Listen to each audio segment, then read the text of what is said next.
Banners of Valor is in its final week, and with it they added a few more tanks for flag purchase. One of them being the brand new Tier 8 French heavy tank, the Brennos. And everyone thank Valkyrie for grinding out banner bounty and gifting me the tank, as I don't think I would have played enough for the remainder of the event to get it myself, so thank you Valkyrie. This 105mm gun is quite similar to the Frenchie's 100mm that's seen on the likes of the AMX 65T and AMX M449 with 320 alpha damage. But it's stronger in every way. With its nice 7.9 seconds base reload, it has a really solid DPM value of 2429. This is really good for a tier 8 heavy tank and cannot be understated, while being slightly faster than the Tech Tree AMX 65T using its 100mm and significantly faster than the AMX M449. This alone had me hyped for the tank, and the rest of the stats follow suit. Having a really good .32 base accuracy alongside its quite fast 1.8 seconds of aim time. The gun handling is top tier on this tank, and it makes use of all that gun handling and many spots that become available to it thanks to its amazing 10 degrees of gun depression. This is one of the best guns on any tier 8 heavy tank in the game, and its shells help out with that too. With 234 standard AP pen at 1080 meters per second shell velocity, and its really nice 280 premium APCR pen at 1280 meters per second shell velocity. Only slightly higher pen than the 100mm of the AMX 65T and M449. I guess that's because of its higher gun caliber at a 105. But regardless, the rounds on this tank will definitely help to make use of that DPM and accuracy and completes the overall great gun package. And as I said, this tank can play in a lot of spots due to its 10 degrees of gun depression. And you're going to want to make use of that gun depression because the armor won't hold up too well in a flat brawl. At least, the upper plate won't. Being only 105mm thick, although very well angled back, it's still not good when brawling on flats, as most tanks will actually be looking down at the upper plate since it falls so low. They won't even go for the lower plate since it's the smallest target, and if they're close enough, it's actually more angled than the upper plate in that instance. If you try to side scrape, you do have these cut corners that are actually even thinner at 95mm, making it quite hard to do so, but the side armor is a solid 90mm if they happen to miss the cut corner. So it's still your best bet in a flat brawl, and in fact, since this tank is so long, you might be better off reverse side scraping, as the cut corner is bigger on the front than this 40mm lip is in the back. So they'd have a harder shot at a smaller weak point if you did reverse side scrape. You also have 10mm side skirts and 20mm tracks to help if their shot goes low. As for the turret, you have a roughly 230 to 250mm face with 110mm side cheeks that are swept back very well, so it's quite a strong face with very ricochetable cheeks. But you can already see two big cupolas, and yes, they are the weak points, but not as bad as you'd think. Remember, you have 10 degrees of gun depression, so that left cupola, which is only 145 to 155mm thick in the direct middle, becomes a smaller shot. However, it's still quite visible. The bigger cupola is surprisingly not as bad as you'd think, with its middle section being 160mm but angled at a near 45-degree angle, and its sides being 200mm thick at a slight angle, meaning it's actually not the easiest to pen, especially when you're using your gun depression. It becomes as effective as your turret face pretty much. So since you have one gun and two cupolas, if you want to protect a cupola by putting your gun in the way as you do with the T125, you're actually better off protecting the smaller cupola and hoping that your bigger cupola's armor holds up. As for the hit points of the vehicle, it is the average 1500 HP, which is on the lower end of the range for tier 8 heavies, but it's still a solid amount of HP that you can artificially boost with damage reduction. Its mobility is where the tank gets even more interesting. It is one of those tanks that reached its top speed quite fast, and you can tell it could go even faster if it just wasn't limited. Its limit is 40 kilometers an hour forward and 18 backwards, but it has an amazing 1170 horsepower engine, giving it a 18 flat power to weight ratio, which is really good for a heavy tank. It genuinely could go like 50, maybe even 55 no problem if that 40 kilometer an hour limit wasn't placed on it, but it just moves regardless. It's really good at accelerating when needed for quick burst positioning to close places, but can't make use of that for long distances because of the top speed limitation, which is fine, I guess. What's not fine is its camo, for obvious reasons though, and no surprise there. It's a heavy tank, you don't expect it to have concealment. And it only gets 380 meters base view range, which isn't bad for a tier 8 heavy, but it's not as good as some others. Overall, I think the Brennos is by far a great tank to grind for if you have the time, or have already been saving up points.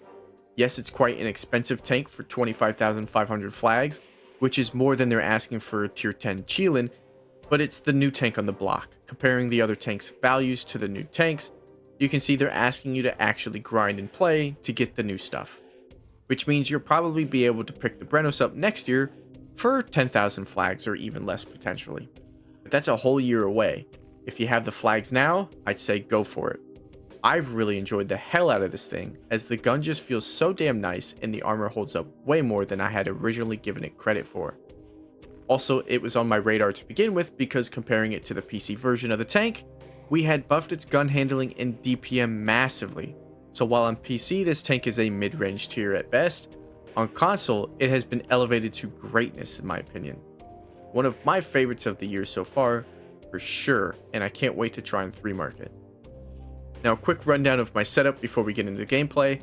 I'm running with armor hardening to artificially inflate my HP since this is a heavy tank, gun rammer and vents to fully optimize that DPM, and believe it or not, no vert stabs as it's not needed in my opinion, and instead a turbocharger to try and raise that top speed limitation a bit. My consumables commit to the same as my equipment, repair kit for survivability, food rations to better my skills and crew performance, and fuel to further raise my top speed. So with both fuel and turbo, I'm sitting at 44 km/h top speed, which is much nicer for those long distance travels. My commander is running with Born Leader, Snapshot, Run and Gun, Pain Tolerance to make up for not running a medkit, Armor Angling to bring me to a total of 10% damage reduction, Supply Conservation, Situational Awareness, Expert Gunner, and Off-Road Driving. Now let's get into the game. And here we are on Countess.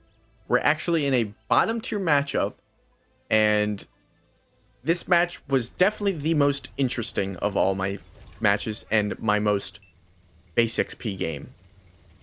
I did have a few other high base XP games, one of them being a bot game, so obviously not choosing that, but the other one that was a contender for a showcase, it just ended up being farming a bunch of bad plays, right?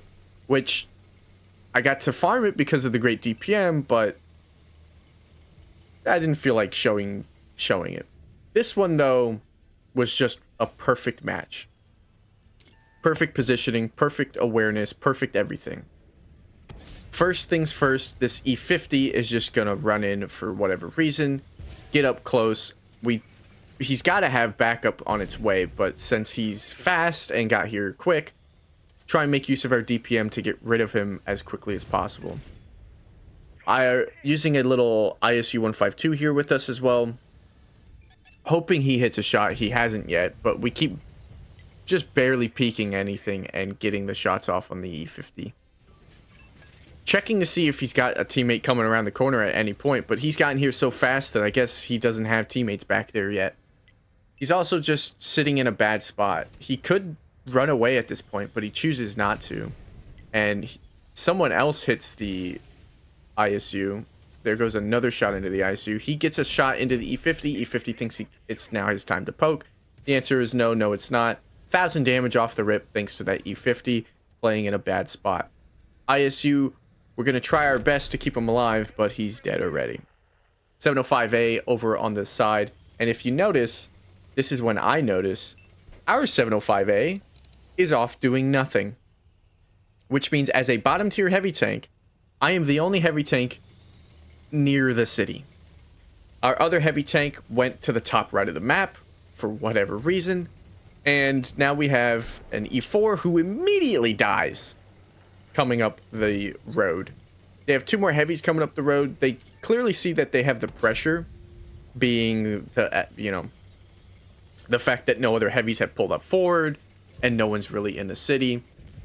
I'm not going to play forward, though, since I am tier 8, right? Your bottom tier, you got to play on the back line. You got to support. Put a shot into the unskinned Patriot there, and he's gone now. So we know there's a 705A here, and that's about it. The E4 and the Patriot have died, or the unskinned Patriot. My platoon mates are on the other side of the map. I'm hoping they can take care of that so we don't get shot in the rear. And I'm wanting the 705A to come over here, but he's just not. So I have to get side shots into theirs. Now he knows I'm here. And this was kind of stupid of me. I should have known that he was going to just come out and smack me. Should have played like closer to the rock sooner. But, oh well. Took a hit there. He hits for 630, even though we have 10% damage reduction. So, it is what it is. Now, that damage reduction, I believe, is going to come in clutch here and leave me on enough HP to actually continue to play. Their light tank was over here, if I'm not mistaken, we just saw, and we have yet to spot the other tank that I know is here in hindsight. But at this point, I'm just waiting to see if our heavy tank's going to come and play forward, and he's not. He's being pinged by me and someone else, and he's now gone from a spot where he can actually snipe to a spot where he has no line of sight on anybody. He can't see anybody else. So I have no clue what he's doing, but I need to pressure this 705 and now this BZ-176. I noticed the 705 is far enough back but behind 2 rows of buildings that maybe I can come around and shoot this BZ in the side. I aim for a little bit too long, but I want to make sure the shot hits. He starts to look my way. 705A is still behind the building. That's the only reason why I pushed. And I'm hoping that I'm making pressure here that's going to help my team to move forward and do something. But no one wants to move. That medium tank's not going to move from that position for a significant portion of the game. Again, the 705A is going to sit in A1 for the rest of the game. And my tank destroyers don't feel like really doing much. Partially because one of them is a paper tank destroyer. So it's understandable he doesn't want to go and brawl with a 705A. But this T30 of mine, I'm going to try my best to support. I'm hoping that the BZ comes around to get a shot on me and I can track him, shoot him, and then drive forward into this building for cover. But I'm too scared to do anything aggressive because I don't know what else might be behind these two. I don't know what else might be playing in the back of the city. But I noticed the 705A is poking and whatnot, so what I can do here is wait for him to poke again, maybe get a shot into him if he does. So a lot of this is just waiting for opportunistic shots, as since you're a bottom tier tank, you don't really want to take too much. I notice he's poorly positioning himself. So I get a free shot into him. The side armor's enough to eat his AP round. And now that the 705A has pushed forward, I don't at all want to take another hit from a 650 Alpha Heavy tank, while there's 2 of them especially, when one that could just HE me after the first one pens. So I come all the way back around this way to get back into my position where I could shoot him on the side again and then fall forward into the rock cover. But what's great about this is the trees are knocked down and everything, that even when I fire, I'm not spotted as I'm behind them. As long as my team is spotting the 705A, I can put rounds into him. And look at that DPM. Before he goes unspotted, I'm able to put another round into him. And this is now my plan. Have the team spot him, he's out in the open, and shoot him behind the tree. Not get spotted myself. Try my best to go all the way back, see if I can get another shot in. He gets spotted, but he takes out my T30. Again, I bounce the first round, but before he goes unspotted, I'm going to have reloaded. And I'm going to get a penning round into him. I do get spotted this time, which was super scary. But since he had just killed the T30, I was able to put not only 1, but 2 rounds into him before he could reload himself. And at this point, I'm getting real fed up with the 705A. Because I think all we need is him to provide pressure over here. And maybe something will happen. Mid-game. Yeah, I'm not cutting this out. I quite literally send him a message asking what he's doing. I don't get a response the whole day, by the way, the whole night. I don't know what he did, but he put down his controller and just doesn't move from his spot. Funny enough, in hindsight, if he was actually playing, I probably wouldn't be showing you this game, as I probably wouldn't have gotten as much damage and as much XP as I end up getting. So I guess thank you for being a useless teammate and making me do everything by myself with the tank destroyers that I have available to me. At this point, I think maybe what I should be doing is helping my boys in the field, since we've kind of lost it. But then I notice the heavies are poking again, and I might get side shots, get rid of these guys. And also, in the comms, they seem to have it on wraps, and they don't need some heavy tank going over there. So I don't. Instead, I shoot the BZ in the side, and so unfortunately, I get spotted, thinking that I wasn't behind the trees. And I don't, again, with a 705A and a BZ, don't want to get hit by the 705A and then H'd by the BZ. But the 705A was put down to a one-shot, and I had his rear, so I get rid of him. And now I turn my attention to these guys. I remember, though, that I have a BZ potentially behind me, and unfortunately, there goes my platoon mate Buck. I put a round into the Grom. Did not expect that here I could get shot, even though I'm being targeted. Thought I was being targeted by, like, the thing to my right. But I end up getting shot by an SFAC.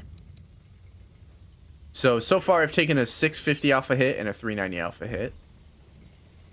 And I think damage reduction saved my life here. I'm just looking for shots at this point.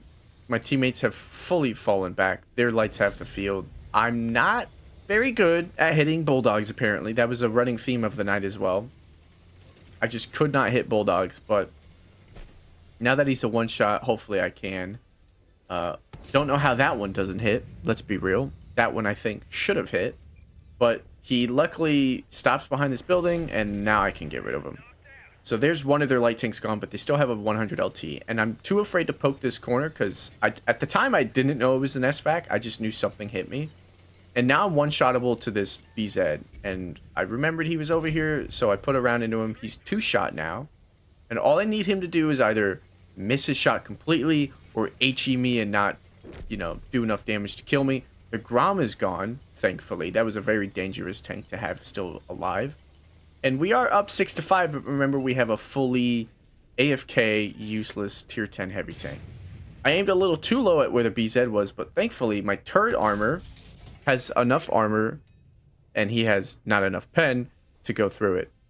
Now, even though I missed my first shot and he did fire, I was willing to sit there for 3 rounds, but I set him on fire and finished him off. So I'm up to 4,300 damage, 4 kills.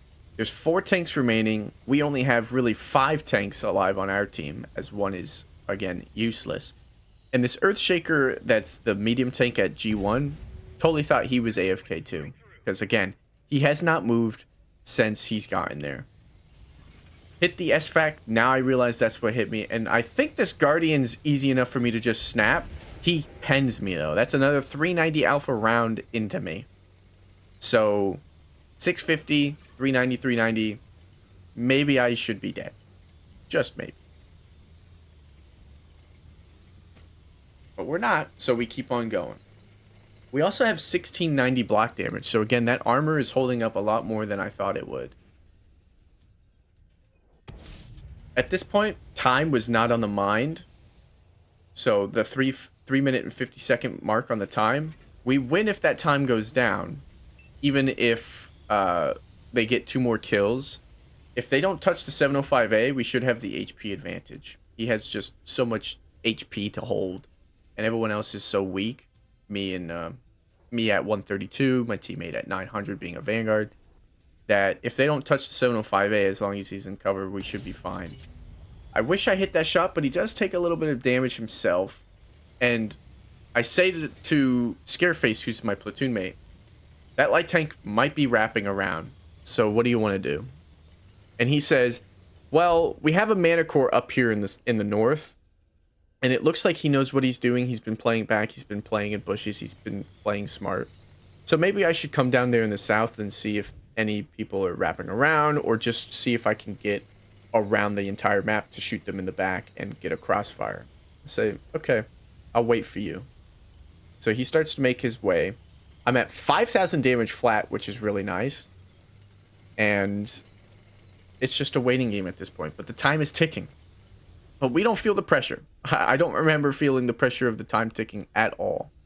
Thinking the SVAC might go back to his spot.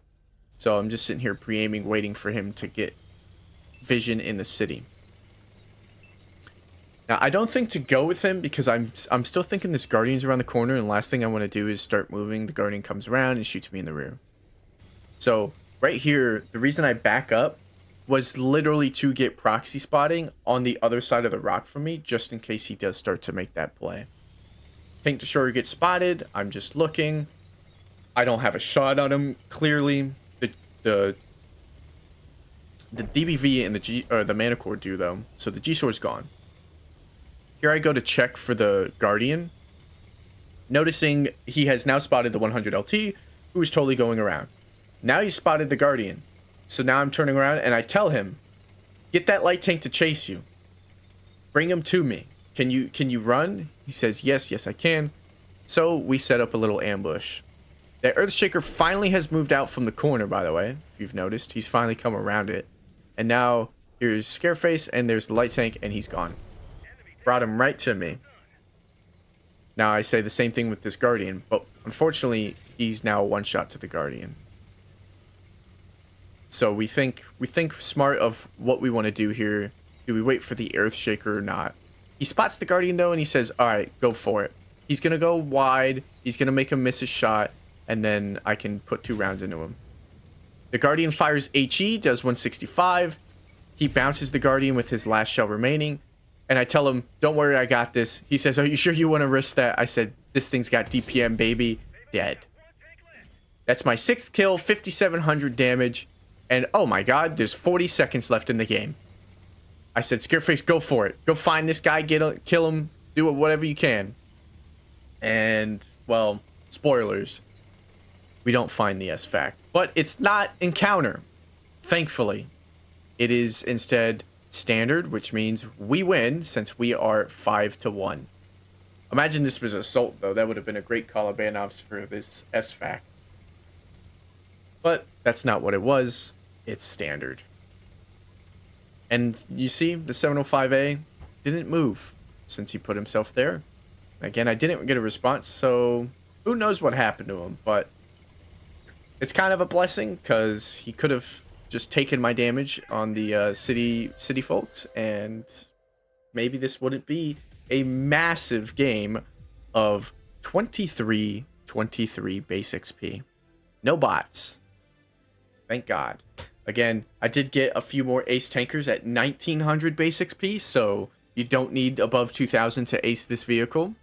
You only need roughly 1900, but one of them was a bot game, and the other one was boring to watch. So there you go. Great Countess game, bottom tier Brennos, fantastic vehicle. I will be going for the 3 mark. Maybe not soon, but relatively soon. It is a lot of fun. It's the gun that makes it special. It's a fast firing gun. The armor holds up reliably well, especially when you're top tier against tier 6s and 7s. And the speed is something great. To be able to accelerate that fast as a heavy tank, even though you're limited in the top speed, that acceleration is fantastic. 10 degrees of gun depression as well. I quite literally can't sing the praises of this vehicle enough. I don't know how, but they made me love a French tank. Anyway, thank you for watching, and I'll see you in the next one. Take care.